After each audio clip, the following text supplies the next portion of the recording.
கல்வியை உலக சமுதாய வழியில் 12 நாட்கள் அடிப்படை பயிற்சியாகவும், அதனைத் தொடர்ந்து 4 மாதங்கள் சான்றிதழ் கல்வியாகவும் நம் இல்லம் தேடி வந்து அளித்து வருகிறது.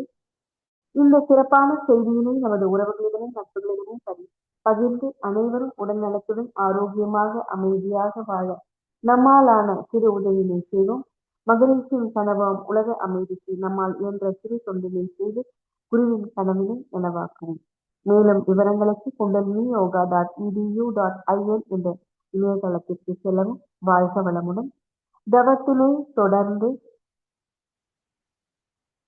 நடப்பவை எல்லாம் நன்மைக்கு என்ற தலைப்பில் பேராசிரியர் கலைச்செல்வி அம்மா சிந்தனை விருந்து வழங்குவதற்கு அம்மா அவர்களை அன்புடன் அழைத்து அமர்கிறோம். வாழ்க வளமுடன் அம்மா. வாழ்க வளமுடன் அம்மா. மிக்க நன்றி அம்மா. வாழ்க வையகம், வாழ்க வையகம், வாழ்க வளமுடன். குரு வாழ்க, குருவே துணை. ஆனந்தமான நித்யானந்த தவத்தை நடத்தி தந்த பேராசிரியர் அவர்களை முதலில் வாழ்த்துவோம். பேராசிரியர் ஜெயலட்சுமி குமரேசன் அம்மா அவர்களும் அவர்கள் அன்பு குடும்பமும் வாழ்க வளமுடன். அவர்களுடைய ஆன்மீக தொண்டு மேன்மேலும் சிறப்புற்று வாழ்க வளமுடன். வாழ்க வளமுடன் அம்மா. வாழ்க வளமுடன். இன்றைக்கு நாம் சிந்தனைக்கு எடுத்திருக்கிற ஒரு தலைப்பு, ஒரு அருமையான தலைப்பு, நடப்பவை எல்லாம் நன்மைக்கே. இது எப்படி அப்படின்ற ஒரு யோசனை தான் முதல்ல எல்லாருக்கும் தோன்றும். ஆனால் இந்த சிந்தனை நமக்கு அருமையாக ஒரு கதையில் விளக்கியிருப்பாங்க. எப்போவுமே சொல்கிற ஒரு கதை என்ன, அந்த ராஜாவும் மந்திரியும் இருக்கிற கதை. அந்த மந்திரி எப்போவுமே எல்லாம் நன்மைக்கே நன்மைக்கேன்னு சொல்லுவார். ஆனால் ராஜாவால் அதை ஏற்றுக்க முடியாது. அப்போது மந்திரி ஒரு முறை கையில் அடிபட்ட போதும் நன்மைக்கேன்னு சொல்லும்போது ராஜாவுக்கு கோபம் வந்துடும். அப்போது அவரை சிறையில் போட்டுருவாங்க. மனசுக்கு வேட்டைக்கு போகணுன்னு தோணும்போது அவர் வேட்டைக்கு போகும்போது அங்கே இருக்கிற பூர்வீக குடிகளில் மாட்டிடுவாங்க. அடிபட்ட கையில் அவரை பலி கொடுக்கக்கூடாதுன்னு அவரை திருப்பி அனுப்பிச்சிடுவாங்க. திருப்பி வந்த ராஜா மந்திரி கிட்ட வந்து அப்போ தான் அவர் உணர்ந்து கேட்பார், சரி எனக்கு அடிபட்டது நன்மைக்கேன்னு நீ சொன்ன, ஆனால் எனக்கு கோவம் வந்து உன்னை நான் சிறையில் போட்டுட்டேன், ஆனால் நீ சிறையில் போட்டதும் எப்படி நன்மைக்கே அப்படின்னு கேட்கும்போது அவர் சொல்லுவார், நீங்கள் என்னை கூட்டிகிட்டு போயிருந்தீங்கன்னா என்னை பிடிச்சி உங்களுக்கு அடிபட்டிருக்கு, ஆனால் எனக்கு அடிபடலையே, என்னை கொண்டுட்டு இருப்பாங்களே அப்படின்னு சொல்லி 2 பேரும் சிரித்து மகிழ்வாங்க. உண்மையிலேயே நடக்கிறது எல்லாம் நன்மைக்கேன்ற ஒரு தெளிவான சிந்தனை, திடமான சிந்தனை நமக்கு இருக்குமானால் நம்ம வாழ்க்கையும் மகிழ்ச்சிகரமாக, அமைதியாக, நல்ல ஆழ்ந்த சிந்தனையோடு அறிவார்த்த வாழ்க்கையாக வாழ முடியும். இதுதான் உண்மை. ஏன் அப்படின்னு ஒரு உதாரணத்துக்கு ஒரு கதை எடுத்துக்கலாம். ஒரு விவசாயி அவருடைய நிலத்தில் நல்ல உழைத்து பயிர்களை நட்டு வளர்த்து மகசூலெல்லாம் பெறுறார். அவருடைய அந்த நிலத்தில் அவருக்கு வந்து ஒரு கிணறு இருக்குது. அந்த கிணறுல நல்ல தண்ணி, எப்பொழுதுமே வற்றாத இருப்பு மாதிரி தண்ணி இருக்கும். அதனால் அவருக்கு அந்த நிலத்தில் விளைவிக்கிற பயிர்களுக்கு பாய்ச்சுவதற்கு அது ரொம்ப வசதியாக இருந்துச்சு. அதனால் அதை வச்சு அவர் நல்ல விவசாயம் பார்த்துட்டே இருந்தார். ஆனால் ஒரு முறை கொடுமையான கோடை காலம் வந்தபோது எப்பவுமே வற்றாத அந்த இது வந்து அடி வரைக்கும் வத்திடுச்சு. சுத்தமாக ஒரு சொட்டு தண்ணி இல்லாத அளவுக்கு, கீழே மண் தெரிகிற அளவுக்கு அது வத்தி போயிடுச்சு. அவர் வந்து என்னடா இது, இப்போது இதை நம்பி தானே நம்மளோட பயிர் செஞ்சிட்டு இருந்தோம், பயிருக்கெல்லாம் நீர் பாய்ச்சிட்டு இருந்தோம், இப்போ ஒரு சொட்டு தண்ணி கூட இல்லையே, எப்படி நாம் இது பண்ணுறதுன்னு நினச்சி அந்த கிணத்தை பார்க்கும் பொழுது தான் அந்த கிணம் மண் தெரிஞ்சதில் ஏதோ ஒரு பொருள் அங்கே மண்ணில் இருக்க மாதிரி அவருக்கு தெரியுது. அப்போ அதை உள்ள அந்த கிணத்துல இறங்கி அதை எடுத்து பார்க்கும்போது தான் அது பழங்காலத்தில் யாரோ புதைச்சி வச்ச ஒரு பெரிய புதையல் அவருக்கு கிடச்சது.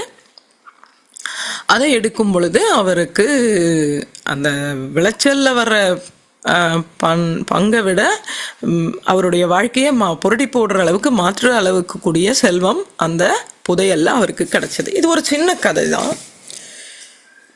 இந்த கதை சொல்லக்கூடிய கருத்துல தான் நாம் கவனித்து பார்க்கணும்.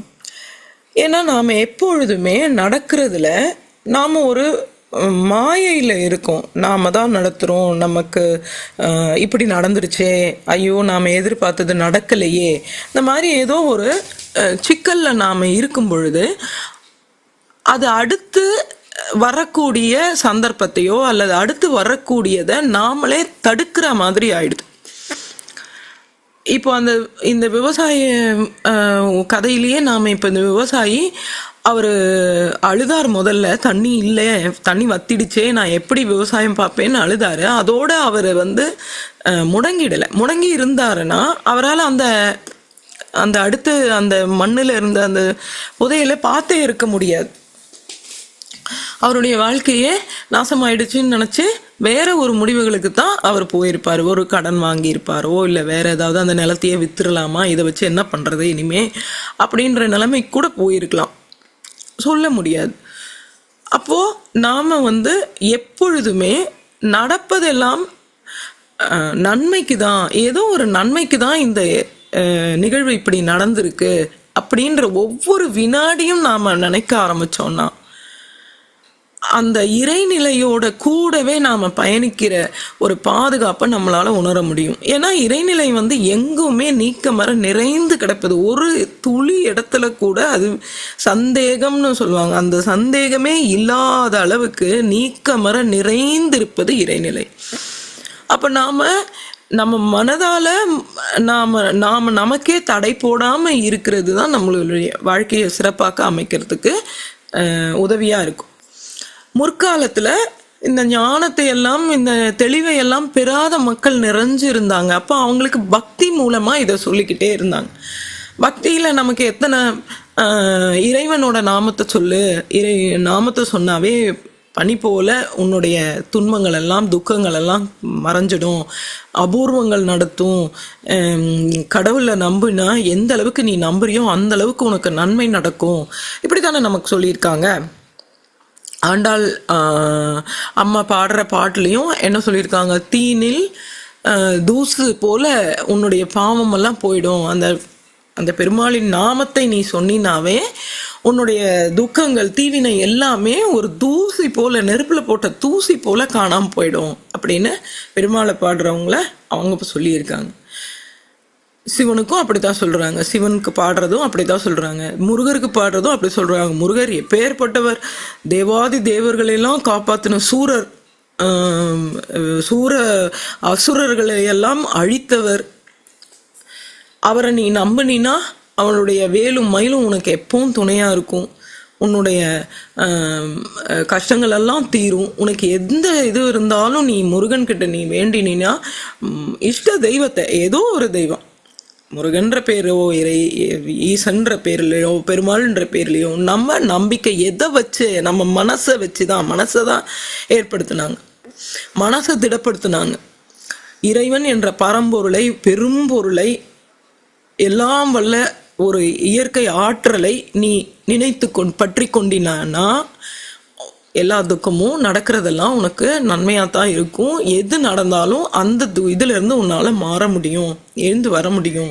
ஒரு துக்க நிகழ்வே நடந்தது அப்படின்னு நினச்சிக்கோங்களேன். ஒரு வீட்டில் ஒருத்தர் இறந்துடுறாங்க. ஆனால் அந்த நிகழ்வுக்கு அப்புறமா ஏதாவது தடைப்படுமா? வாழ்க்கை, இந்த உலகம் அதே போல தானே இயங்கும். எல்லா இதுவும் சூரியன் அந்த நேரத்துக்கு வந்துக்கிட்டே இருக்கும். இந்த வீட்டில் இறந்துட்டாங்கன்னு அது நிற்கவா போகுது? நேரம் நிற்க போகுதா? அந்த குடும்பத்தில் வாழ்ந்தவங்களுக்கு வேணா அந்த துக்கம் பல நாள் மறக்க முடியாத அளவுக்கு இருக்கலாம். ஆனால் அதை எவ்வளோ சீக்கிரம் அவங்க ஏற்றுக்கிறாங்களோ, அப்போ ஏற்றுக்கும் அந்த என்ன மனநிலைக்கு அவங்க வரணும். இவ்வளோ நம்ம நினச்சி இவங்களை இழந்துட்டோமே, இவங்க நம்ம கூட இல்லையேன்னு அப்போ நினைக்கும் போது அப்போ கடவுளுக்கு நன்றி சொல்கிற பழக்கம்தான் வரணும். கடவுளுக்கு இவ்வளோ நல்லவங்களை எனக்கு இவ்வளோ நாள் எனக்கு வாழ்க்கையில் கொடுத்தீங்களே அப்படின்னு நீங்கள் நினச்சி பாருங்க. இறைவன் கொடுத்த உயிர், இறைவன் கேட்டால் நம்ம கொடுக்க முடியாது, திருப்பி கேட்டால் நம்ம கொடுக்க முடியாதுன்னு சொல்ல முடியாது. அதை நான் ஏற்றுக்கிட்டு தான் ஆகணும். ஆனால் இறைவனே எனக்கு நன்றி, உனக்கு மிக்க நன்றி, எனக்கு வந்து நான் ஒரு நல்ல நினைத்து நினைத்து அவரை நினைத்து இவ்வளோ நல்லது செஞ்சாரே, இவ்வளோ நல்லவங்களா இருந்தாங்களேன்னு இப்படி நாம எடுத்துக்கிட்டோம்னா அந்த துக்கம் நம்மளை தடை பண்ணுமா? ஒரு சிலர் வந்து இழந்துட்டாங்கன்றத ஏத்துக்க முடியாம அவங்கள இழந்துடுறாங்க, அவங்க மனநிலையை இழந்துடுறாங்க, அவங்களால சாதாரண வேலைகள் கூட செய்ய முடியல. சொல்ல முடியாத மாற்றங்கள், மனநிலை பாதிக்கப்படுது, அவங்க வாழ்க்கையே இடிஞ்சு போற அளவுக்கு உட்கார்ந்துடுறாங்க. இது தேவையா? நம்ம மனம் கொண்டுதான் நம்ம வாழ்க்கையில முன்னோக்கி சென்று கொண்டே இருக்கிறோம். எந்த தடையுமே இல்லை, எந்த நிகழ்வுமே நம்மளை நிறுத்த முடியாது. நம்மளுடைய உயிர் மூச்சு இருக்கிற வரைக்கும் நாம இந்த கடவுள் கொடுத்த இந்த வாழ்க்கையை சிறப்பாக வாழ வேண்டும் என்று சொன்னால் நம்பிக்கையோடு முன்னாடி செல்வதை தவிர வேற ஒன்றுமே இல்லை. அப்பதான் நாம வந்து இலகுவா இருக்க முடியும் நம்மளுடைய வாழ்க்கையில. இலகுவா இல்லைன்னா பாரமா அங்கங்க ஃபுல் ஸ்டாப், முற்றுப்புள்ளி தான் வைக்கணும். எந்த ஒரு சின்ன நிகழ்வுக்கும் நாம முற்றுப்புள்ளி வச்சோம்னா அப்ப நம்ம வாழ்க்கை தானே பாழாகும். எல்லா நிகழ்வுகளுமே கடந்து போகும். நல்லதா இருந்தாலும் கடந்து போகும், கெட்டதா இருந்தாலும் கடந்து போகும், புகழா இருந்தாலும் கடந்து போகும், அவமானமா இருந்தாலும் கடந்து போகும் தான். எதுவுமே நிலைத்து நிற்க போறது இல்லைன்ற உண்மை தெரிஞ்சதுன்னா நாம அதுல சிக்கி தவிப்போமா? தவிக்க மாட்டோம்.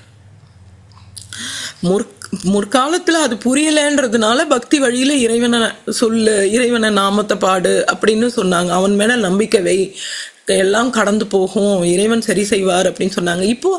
இப்போ விஞ்ஞானம் வளர்ந்த காலத்துல மகிழ்ச்சி எல்லாத்தையுமே அற்புதமா நமக்கு நாம செய்யறது தான் நமக்கு திருப்பி வரும். செயலுக்கு ஏற்ற விளைவு தான், எங்குமே காந்தம் தான் நிறைந்திருக்கு. நீ நினைச்சாலும், நீ சொல்லுனாலும், இல்ல நீ எந்த செயல் செய்தாலும் அதற்குரிய பலன்தான் நமக்கு கிடைக்கும் அப்படின்ற ஒரு தத்துவத்தை நமக்கு எடுத்து கொடுத்துருக்காரு, விளக்கி சொல்றார். அது எப்படி நடக்குது அப்படின்றத இந்த உண்மையெல்லாம் அறிந்தவர்கள் அறிந்த நிலைக்கு வந்துட்டா அப்ப நிச்சயமா அவங்களால நடக்கிறதெல்லாம் நன்மைக்கேன்னு நினைக்க முடியும். திருமூல நாயனார் அவர் பாடும்போது ஈசனோடு ஆயினும் என்ன சொல்றாரு? ஆசை அருமீன்கள். நீ கடவுளையே நினைக்கிற அப்படின்னா கூட இந்த ஆசைப்படுறத எனக்கு வேணும் வேணும் அப்படின்றத அதையே நீ நினைச்சிட்டு இருந்தீங்கன்னா எனக்கு இன்னும் கிடைக்கலையே, நான் இன்னும் அனுபவிக்கலையே அப்படின்னு நாம நினைச்சோம்னா நம்ம மனம் வந்து தடை போடுது. எல்லாவற்றுக்கும் இறைவனோடு நீக்கமர நிறைந்திருக்கிற அந்த இறைவனோட நாம ஒன்ற முடியாத நிலைக்கு நாம தள்ளப்படுறோம். எதனால? அறியாமைனால, மாயைனால, விளக்கம் இல்லாதனால. அப்ப அந்த விளக்கம் பெற்றதுக்கு அப்புறம்னா நாம கண்ணை மூடிட்டு சொல்லலாம் நடக்கிறதெல்லாம் நன்மைக்கு. ஏன்னா நாம இறைநிலையோட மடியில தான் இருக்கிறோம். நமக்கு நம்மளுடைய பதிவிலிருந்து நம்மளை எடுக்கிறதுக்கு நமக்கு எதையெல்லாம் கொண்டு வந்து நம்ம கிட்ட சேர்க்கணுமோ அதை தான் நம்ம கிட்ட சேர்த்திருக்கிறார். எது நடக்கணுமோ நம்ம வாழ்க்கையில அதை தான் நடத்தி காட்டுறாங்க. இந்த உண்மையை நாம எவ்வளவு சீக்கிரம் நாம புரிஞ்சுக்கிறோமோ அப்பதான் நமக்கு வந்து ஏற்றுக்கொள்ளும் பக்குவம் வரும்போதுதான் நமக்கு அந்த இறைநிலையோடு வாழக்கூடிய ஒரு தன்மை நமக்கு கிடைக்குது. உண்மையில துல்லியமான கணக்குல தான் இந்த இயற்கை செயல்பட்டு கொண்டே இருக்கிறது. நாம நினைக்கலாம், ஐயோ இன்னைக்கு மழை பெஞ்சிருந்தா நல்லா இருந்திருக்குமே, மழை எல்லாம் போயிடுச்சே அப்படின்னு. ஆனா என்னைக்கு மழை பெய்யணும், என்னைக்கு வெயில் காயணும் அப்படின்றது ஒரு இயற்கை விதி இருக்கு. நமக்கு மட்டும் இல்லை, இந்த பிரபஞ்சம் முழுவதுக்குமே இருக்கு. நீக்கமர நிறைந்து இருக்கிற அந்த இறையாற்றல் அதையெல்லாம் நடத்தி கொண்டு இருக்கிறது. அப்ப அது செம்மையா தானே நடத்தும். அந்த ஏற்றுக்கொள்ளும் போது நமக்கு என்ன நடக்குதுன்னா, நம்ம மனம் அதோடு ஒன்றி போயிடுது. இறைவனோட, எல்லா பொருளோட நாம ஒன்றிட்டோம்னு சொன்னா, அப்ப நம்மளுடைய பலம் பல மடங்கு அதிகரிக்கிறது. எது வந்தாலும் நம்மளுடைய வாழ்க்கையில அதை தாங்கக்கூடிய சக்தி, அதை அதிலிருந்து துவண்டு போகாதையோ அல்லது தடமாற்றம் அடையாத நிலைக்கு நாம ஒரு திடமான வாழ்க்கை, ஒரு அமைதியான வாழ்க்கை, அதை தானே நாம எல்லாரும் விரும்புறோம். எது நடந்தாலும் நான் ஆடாம அசையாம நிலைத்து நிற்கக்கூடிய ஒரு வாழ்க்கையை தான் நாம் எல்லாரும் விரும்புகிறோம். அது எப்போ கிடைக்கும்? நம்மளோட மனதில் நடப்பவை எல்லாம் நன்மைக்கேன்னு இப்பவே நீங்க இன்று முதல் இனி செய்ய எந்த விஷயம் உங்களுக்கு நடந்தாலும் வாழ்க்கையில இது என்னுடைய நல்லதுக்கு தான் நடந்ததுன்னு ஏற்றுக்கொண்டு பழகுனீங்கன்னா அழகான வாழ்க்கையை, அழகான புதியதொரு வாழ்க்கையை நம்மளால வாழ முடியும். இன்னொரு உதாரணமும் ஒரு விவசாயியை வச்சே சொல்லலாம். இப்போ வறட்சியை வச்சு நம்ம சொன்ன மாதிரி இன்னொரு நிலத்துல கடுமையா உழைக்கிற விவசாயி, அவர் நிறைய பயிர் நல்ல உழைப்புனால பணம் ஈட்டி அறுவடை செய்யக்கூடிய நேரத்தில் இருக்கும்போது வெள்ளம் கரை புரண்டு வந்து எல்லாவற்றையும் பயிரெல்லாம் நாசம் பண்ணிடுச்சு. இப்ப இவர் பாக்குறாரு, ஒருத்தர் கடும் வறட்சியில தண்ணி இல்லாம அவர் பார்த்த நிலைமைய பார்த்தோம். இப்போ வெள்ளத்துல பாக்குறோம். இப்ப இதுவும் எப்படி நன்மையா இருக்கும் அப்படின்னு நாம நினைக்கலாம். ஆனா உண்மையில நாம நினைக்க வேண்டியது, நடக்கிறது எல்லாம் நன்மைக்கு தான். அப்படி நினைக்கும் பொழுதுதான் நாம முற்றுப்புள்ளி வைக்காம கமா போடுறோம். கமா போட்டா அடுத்து என்ன அப்படின்றத பாக்குறதுக்கான நிலைமை கிடைக்கும். முடிஞ்சு போச்சே அப்படின்னு நாம நினைச்சோம்னா அதோட நம்ம மனசும் அதோடு முடிஞ்சு போகுது. ஆனா நம்மளுடைய வாழ்க்கை முடியுமா? முடியாது. தொடர்ந்து போய்கிட்டே தான் இருக்கும். நம்ம மனநிலை இறைவனோட சேர்க்காததுனால நாம மனநிலை பாதிக்கப்பட்டு நம்மளுடைய வாழ்க்கை தான் நம்ம பாழாக்கிக்குவோமே தவிர அது மேன்மை அடைவதற்கு வழிவகுக்காது. வெள்ளம் வந்துருச்சு, அந்த அறுவடை செய்யக்கூடிய நேரத்துல மனதெல்லாம் அடிச்சுக்குது. ஐயோ எல்லாமே பாழா போச்சே, நீர்ல மூழ்கி போச்சே, அழுகி போயிடுச்சே அப்படின்னு பாக்குறாரு. என்ன பண்ண முடியும்? ஒன்றும் பண்ண முடியாது. அப்ப அந்த நீர் வத்துற வரைக்கும் அவங்க காத்துட்டு இருக்கிறாங்க. நீர் வத்தும் ஒரு 3 நாள் 4 நாள் கழிச்சு, ஒரு வாரம் கழிச்சு சுத்தமா நீரெல்லாம் வத்தின அப்புறம் அவர் பாக்குறாரு என்னன்னா, அந்த வெள்ளத்துல எங்கிருந்தோ ஒரு மருத்துவ பயனுள்ள விதைகள், ஒரு செடியோட விதைகள் எல்லாம் அந்த வெள்ளத்துல அடிச்சிட்டு வந்து இவரோட நிலத்துல வந்து தங்கி இருக்குன்னு பாக்குறாரு. அப்போ அந்த விதைகளை அடுத்து அவர் பயிரிட்டு அமோகமான விளைச்சலையும் லாபத்தையும் சம்பாதிக்கிறார்.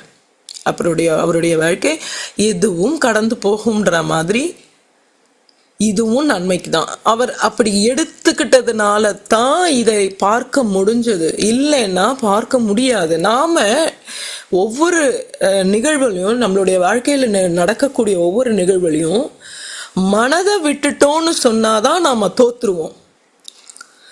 மனதை விடல, நான் தொடர்ந்து இருக்கிறேன்னு சொன்னா நம்மளை யாராலையும் தோக்கடிக்க முடியாது. இயற்கை நமக்கு உதவி செய்யறதுக்கு தான் இருக்கு, நம்மளை அழிக்கிறதுக்கு இல்லவே இல்லை, நிச்சயமா இல்லை. அதை நாம எல்லாருமே உணர்ந்து இருக்கிறோம். ஏன் எதை வச்சு சொல்றேன்? 2020 நடந்த ஒரு நிகழ்வு, COVID-19 இல்லைங்களா? நாம எல்லாமே அதுல பிழைச்சவங்க தானே. எப்பேற்பட்ட ஒரு பேரழிவாக அது நம்ம ஜெனரேஷன் சந்திச்ச ஒரு மிகப்பெரிய பேரழிவு இல்லையா? அது உலகமே ஸ்தம்பிச்சுதே. எந்த நாட்டிலையும் அதுக்கு மருந்து இல்லை, என்ன பண்றதுன்னு தெரியல.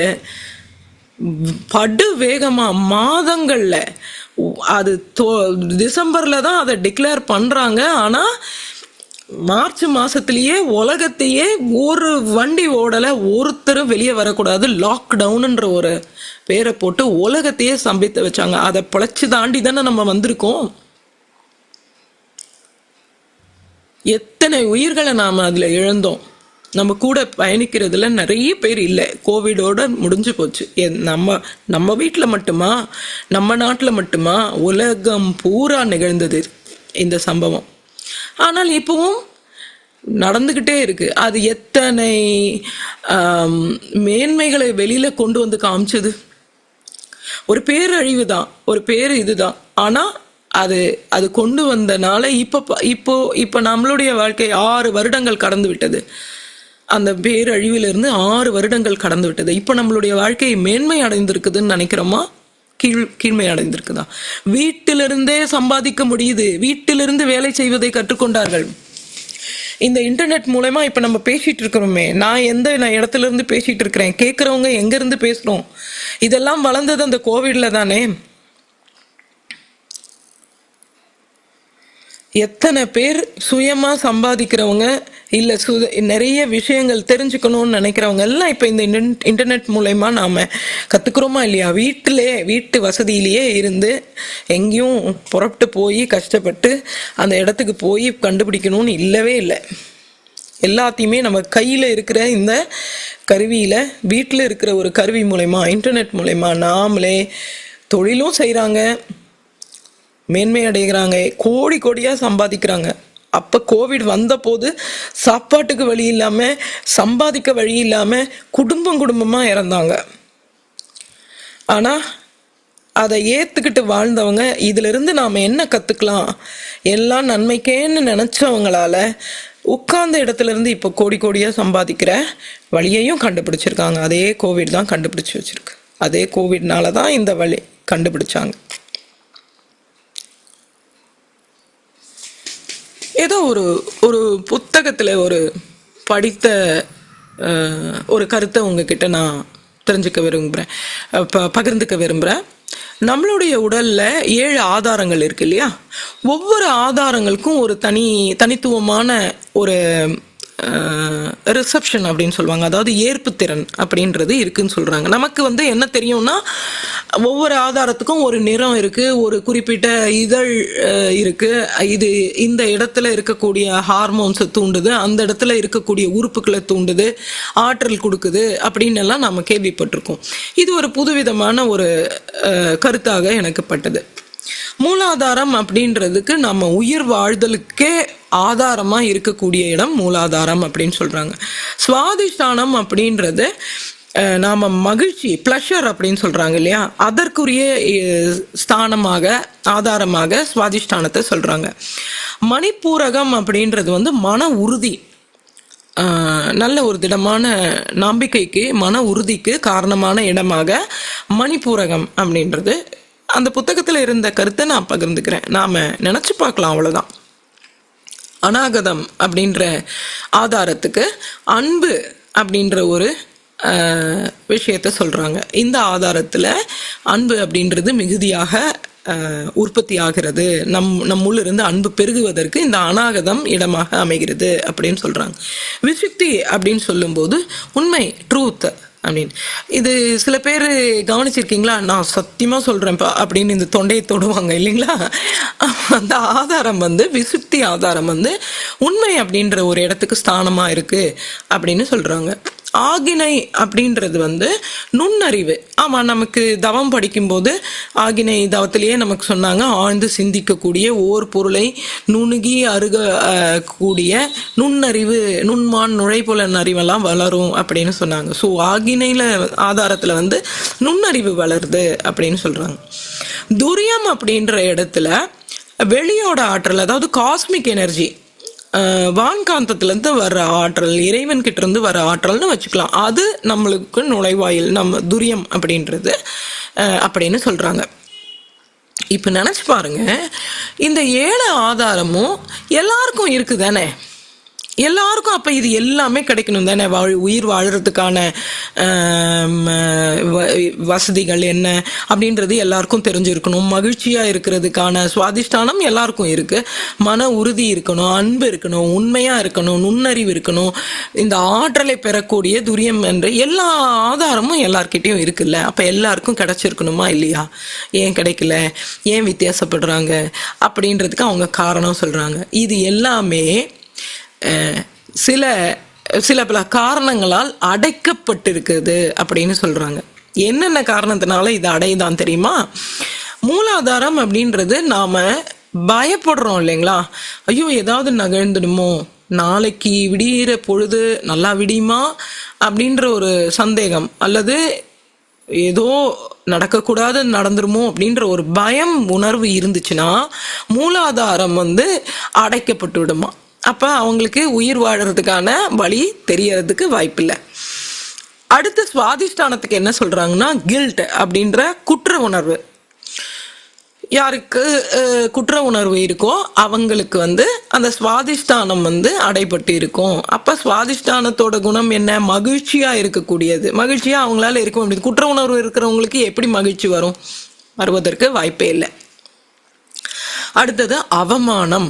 அவமானம் அப்படின்ற ஒரு அச்சோ நம்ம போய் இப்படி பண்ணிட்டோமே, தெரியாம இப்படி செஞ்சிட்டோமே அப்படின்ற ஏதோ ஒரு நிகழ்வுல அவங்களுடைய மனம் நினைக்குமானால் அந்த மன உறுதி போயிடுமா. மணிப்பூரகத்துக்கு மன உறுதின்னு சொன்னது கிடைக்காது, அடைப்பட்டு விடும். துக்கம் அப்படின்றது நெஞ்சு, லவ், அன்புக்கு அடைப்பு துக்கம் அப்படின்றது. நம்ம பேசணும் இல்லையா, ஒரு இறப்பு அப்படின்றது எந்த வீட்டில் இறப்பு இல்லை, எல்லாரோட வீட்லேயும் ஏதோ ஒரு காலத்தில் இறப்பு அப்படின்றது நடந்துக்கிட்டு தான் இருக்கும். ஆனால் அதை ஏற்றுக்கொள்ளக்கூடிய தன்மை இல்லைன்னா அது நன்மைக்கே அப்படின்னு நம்மளால உடனே சொல்ல முடியலன்னாலும், ஆனால் உண்மையில் கொடுத்தது கடவுள், உயிரை கொடுத்தது கடவுள். அவர் எடுக்கும்போது நம்மளால தடுக்க முடியுமா? பிடிச்சி யாராவது நிறுத்த முடியுமா? நாம இப்போ உயிரோடு இருக்கிறது கூட அந்த இறைநிலையோட கொடை தானே, இறைநிலையோட அன்புனால தானே. நம்ம மூச்சு நாமளா எடுக்கிறோம், இறைவன் கிட்ட இருந்தேனே நமக்கு வருது. ஆனா நாம மனதால நினைக்கிற இந்த துக்கம், இந்த தடை அந்த அன்புக்கு நாமளே தடை போடுறோம். இறைவன் தடை போடுறதே இல்லை. இறைவன் எல்லாவற்றையும் கதவு எல்லாம் திறந்துதான் வச்சிருக்கிறாரு. அவர் எல்லாத்தையும் அள்ளி அள்ளி கொட்டிக்கிட்டு தான் இருக்கிறாரு. வாங்குற நாம தான் மூடி வச்சுக்கிட்டு இருக்கிறோம். துக்கத்தினால அன்பை நாம தடை போடுறோம். பொய் சொல்வதனால் விசுக்தி, உண்மை பேசுவதை நாம் தடை போட்டுடுறோம். மாயையில இருக்கிறதுனால அடுத்தது ஆக்கினை என்ன கிடைக்க மாட்டேங்குது, நுண்ணறிவு கிடைக்காது. எப்படி கிடைக்கும்? சிந்தனை தெளிவு வேணும், தவம் செய்யவும், தவம் செய்யத்தானே நமக்கு நுண்ணறிவு பெருகுது. ஆனா நம்ம மாயையில சிக்கி இருக்கும் பொழுது, யோ இப்படி நடந்துருச்சே, நான் நினைச்சது நடக்கலையே அப்படின்னு எல்லாம் மாயையில இருந்தோம்னா நுண்ணறிவு பிளாக் ஆயிடும், அடைப்பட்டுடும். கடைசியா துரியத்துக்கு என்ன சொல்றாங்கன்னா, தன்முனைப்பு இல்லைன்னா பற்றுதல், ஈகோ இல்லைன்னா அட்டாச்மெண்ட், இதெல்லாம் இருந்துச்சுன்னா பிளாக்கு அடைப்படுது. எது அடைப்படுது? துரியம். துரியம் அடைப்பட்டா என்ன நடக்கும்? வான்காந்த ஆற்றல், இறை ஆற்றல் நமக்குள்ள வர்றத நாமளே தடை போடுறோம். அப்ப இத்தனை எல்லாமே எல்லாருக்குமே எல்லோருமே அந்த இறைநிலையோட தன்மாற்றம் தான். இறைநிலையிலேயே தான் வாழ்க்கை நடத்துறோம். ஆனா அந்த தெளிவில்லாத இருக்கிறதுனால இத்தனை தடைகளை நாமே ஏற்படுத்தி கொள்கிறோம். இதை நாம தெளிஞ்சிட்டோம்னு சொன்னா, மகரிஷியில கண்டிப்பா வேதாத்ரி மகரிஷியம் படிச்சவங்களுக்கு காந்தம்னா என்ன, காந்தத்தை தான் கந்த கடவுள்னு சொல்றாங்க. சிவநிலை அப்படின்றத ஈசன் தோற்றமும் மறைவும் இல்லாத ஒரு இறைநிலை அப்படின்னு சொல்றாங்க. ஆற்றலோட இருக்கிறது தான் சக்தி அப்படின்னு சொல்றாங்க. இப்ப இதையெல்லாம், இந்த தெளிவை பெற்றவங்களுக்கு வாழ்க்கை எவ்வளவு, அப்போ நடக்கிறதெல்லாம் நன்மைக்கேன்றது எவ்வளவு எளிமையா நமக்கு புரியும். நம்மளுடைய வாழ்க்கையில நமக்கு கொடுத்திருக்கிற இந்த உடல், மனம், அறிவு இதையெல்லாம் அனுபவிச்சு வாழறதுக்கு நமக்கு கொடுத்திருக்கிற வாழ்நாள் நமக்கு கணக்கு தெரியாது, எப்போ போறோம்னு தெரியாது. வாழற வரைக்கும் சந்தோஷமா வாழ்ந்துட்டு போலாமே. இந்த இறைநிலையோடைய உருவமா, இந்த இறைநிலையிலேயே தான் நம்ம வாழ்க்கையை நடத்துறோம். பார்க்குற எல்லாமே இறைநிலை தான். நமக்கு வர்றது எது நமக்கு எந்த நேரத்துல கிடைக்கணுமோ அதுதான் வந்திருக்கு அப்படின்ற ஒரு ஏற்போடு இருந்தோம்னா எல்லாம் நடப்பவை எல்லாம் நன்மைக்கேன்னு எல்லோரும் புரிந்து கொள்ளலாம் என்று சொல்லி இந்த அருமையான சிந்தனையை நீங்களும் வீட்டில் சிந்திச்சு பாருங்க. பழகிறதுக்கும் இன்னையிலிருந்து நடக்கிறதெல்லாம் நன்மைக்கேன்னு சொல்லி பாருங்க. சொல்லதான் நம்ம மனது நம்ப தான் நமக்கு மாற்றம் என்பது ஏற்படும். விளக்கம் பெற்றால் பத்தாது, அந்த விளக்கத்தை பழக்கமா மாற்றணும். நாம தான் நம்மளுடைய வாழ்க்கைய அனுபவிக்கிறதுக்கு நாம தான் எழுதணும். We are writing our own history. வாழ்க வளமுடன். எல்லாம் நன்மைக்கே. வாழ்க வளமுடன். மிக சிறப்பாக பொருத்தமான ஒரு